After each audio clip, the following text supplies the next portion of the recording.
ذوالحجہ جو Islamic month ہے، اس کی 10، 11، 12 کو جس شخص کے اندر یہ 3 شرائط جمع ہوں اس پہ قربانی واجب ہے۔ لیکن اگر ہم حج کے بارے میں غور کریں تو فقہاء نے یہی فرمایا کہ حج کے بھی 2 مہینہ 10 دن ہوتے ہیں، شوال کا مہینہ، ذی قعدہ، ذی الحج کے 10 دن شروع کے 2 مہینہ 10 دن، یعنی ان دنوں میں اگر کوئی حج کا احرام پہن لے تو وہ ویلڈ مانا جائے گا۔ لیکن وہ کہتے ہیں کہ حج کی فرضیت جو ہے وہ ان دنوں کے اندر نہیں دیکھی جائے گی کہ نصاب آدمی کے پاس ہے کہ نہیں، بلکہ جب آپ کے علاقے میں قافلے بننا شروع ہو جائیں، یا جیسے ہمارے ہاں گورنمنٹ کے پاس پیسے جمع کراتے ہیں قرآن اندازی کے لیے، ان دنوں میں دیکھا جائے گا، حالانکہ حج کے ایام آگے ہیں۔ اسی طرح جب قربانی کی پرچیزنگ ہوتی ہے، بس اس ٹائم آپ اپنے اندر یہ شرائط دیکھ لیں۔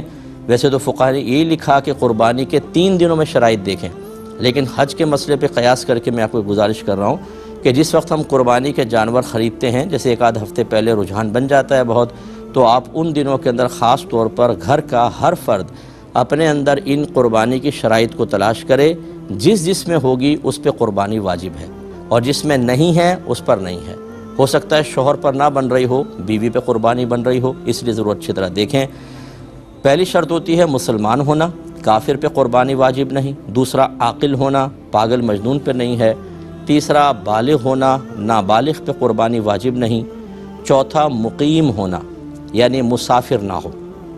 مسافر وہ ہے جو اپنے شہر کی حدود سے باہر نکل گیا اور کم از کم 92 کلومیٹرز دور جانے کا ارادہ ہو، تو جیسی شہر کی حدود سے باہر نکلے گا وہ مسافر ہو جائے گا۔ پھر جب تک وہ کسی دوسرے شہر میں جا کر کم از کم 15 دن یا اس سے زیادہ ٹھہرنے کی نیت نہ کر لے، وہ مسافر ہی رہے گا، ٹھیک ہے نا۔ یا پھر اگر گیا اور وہ اس نے 15 دن سے زیادہ ٹھہرنے کی نیت کر لی تو مقیم ہو جائے گا۔ یا کوئی آبائی وطن ہے، جیسے باہر والے آتے ہیں یہاں پر اور یہیں شہر میں ان کی پیدائش ہوئی ہے، تو اس میں تو داخل ہوتے ہی وہ مقیم ہو جائیں گے۔ ابھی جو حاجی سفر کر رہے ہیں وہ یاد رکھیں کہ جو حج قران یا حج تمتع کریں گے، جو حج تمتع تو یہ ہے کہ پہلے عمرے کا احرام پہنتے ہیں، اس کے بعد عمرہ کر کے احرام کی پابندی سے باہر آ جاتے ہیں، پھر 8 ذوالحجہ کو حج کا علیحدہ احرام پہنا جاتا ہے۔ اور قران وہ ہے جس میں حج اور عمرے کا ایک ساتھ احرام پہنتے ہیں۔ یہ جو حج قران حج تمتع کرنے والے ہیں، ان پر ایک قربانی تو حج کے شکرانے کے طور پر ہے، چاہے ان کے اندر یہ شرائط ہوں یا نہ ہوں، اور دوسری قربانی جو ہے وہ دیکھی جائے گی عید الاضحیٰ والی کہ ان میں یہ شرائط موجود ہیں یا نہیں۔ لہذا وہ بھی اس پر غور کریں جو حج کرنے والے ہمارے بھائی بہن ہیں، کہ اگر آپ وہاں پر پہنچ جاتے ہیں، آپ مسلمان ہیں ماشاءاللہ، عاقل ہیں، بالغ ہیں اور مقیم ہو گئے کہ نہیں۔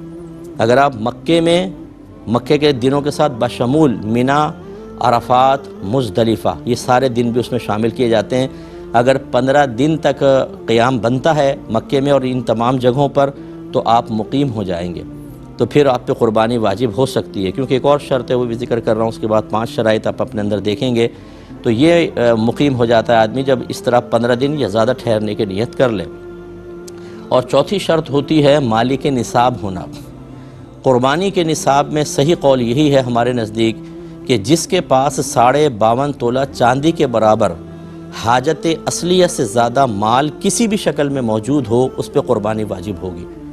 مثال کے طور پہ حاجت اصلیہ کیا ہیں؟ گھر کی ضروریات زندگی کا سامان، آپ کے کپڑے، لباس، سواری، فریج، اے سی بھی آپ کی حاجت ضروریات میں آتا ہے، واشنگ مشین، فریج ہے۔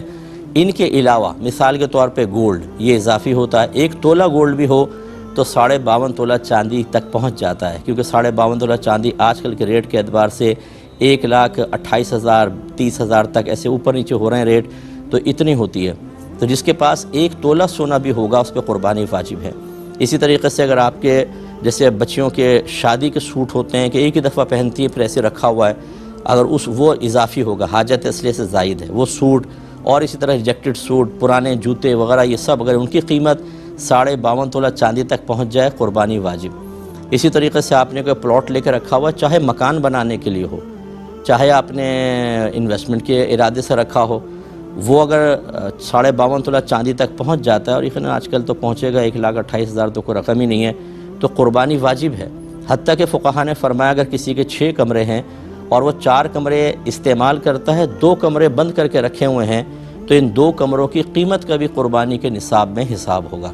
لہٰذا میں تمام سے گزارش کرتا ہوں، گھر کے سرپرست وہ اپنا قلم ڈائری لے کے بیٹھ جائیں، زوجہ، بیٹا، بیٹی، بہو، سب کے سب بیٹھیں اور اپنا اپنا حساب کتاب کریں. جس کے اندر یہ شرائط جمع ہوں کہ وہ مسلمان ہے، عاقل ہے، بالغ ہے، مقیم ہے، مالک نصاب ہے، اس پہ قربانی واجب ہے. تو آپ دیکھیں گے کہ ایک ایک ٹائم میں گھروں میں 10 قربانیاں بن رہی ہوتی ہیں، 5 قربانیاں بن رہی ہوتی ہیں، لیکن جانور ایک آ رہا ہے، ایک بکرا ابا جانی کر رہے ہیں ہر سال. اور بعض اوقات یہ بھی بیماری ہوتی ہے، یاد رکھیں کہ جس میں یہ شرائط پائی جائیں گی اس پہ قربانی کرنا واجب ہے. لیکن ایسا شخص خود نہیں کر رہا ہوتا، کہتا نہیں اس دفعہ میں نبی کریم کے نام کی کر لیتا ہوں، اس دفعہ والدہ کے نام کی، اس دفعہ والد صاحب کے نام کی. بھئی اگر آپ کو دیگر کرنی ہے تو وہ نفلی قربانی الگ لے کر آئیں. ان کی طرف سے قربانی کرنے سے آپ کا واجب کیسے ادا ہو جائے گا؟ اس لیے اس پہ توجہ کریں.